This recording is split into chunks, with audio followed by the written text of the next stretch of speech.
ذی الحج اسلامی سال کا 12واں مہینہ ہے اور یہ بہت برکت والا ہے۔ ایک روایت میں آتا ہے کہ یہ تمام مہینوں کا سردار ہے۔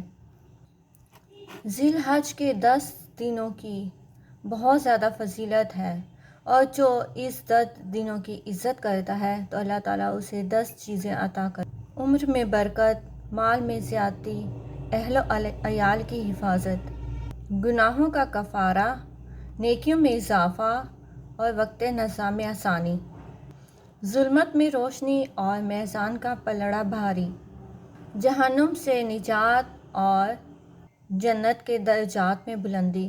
اور جو کوئی اس مہینے میں مسکین حضرات کو کھانا کھلاتا ہے یا کچھ خیرات کرتا ہے تو گویا اس نے پیغمبروں کی سنت پر صدقہ کر دیا۔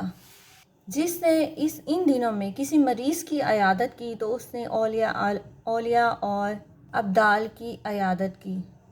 جس نے اس مہینے میں کسی شہید کی جنازے میں شامل ہوا تو گویا اس نے شہیدوں کے جنازے میں شرکت کی۔ جس نے ان دنوں میں کسی غریب مسلمان کو لباس پہنایا تو پروردگار عالم اس کو اپنی طرف سے خلعت پہنائے گا، اور جو کسی یتیم پر مہربانی فرمائے گا اللہ تعالیٰ اس پر مہربانی فرمائے گا۔ جو شخص کسی عالم کی مجلس میں شریک ہوا تو گویا انبیاء مرسلین کی مجلس میں شرکت کی۔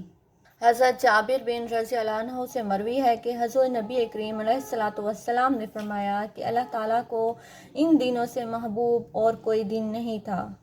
اسی مہینے کے مطلب ذی الحج کے مہینے کے 1 سے لے کر 9 تک روزے رکھنے کی بہت بڑی فضیلت ہے، اور سب سے زیادہ فضیلت 7، 8 اور 9 کو روزہ رکھنے کی فضیلت بہت زیادہ ہے۔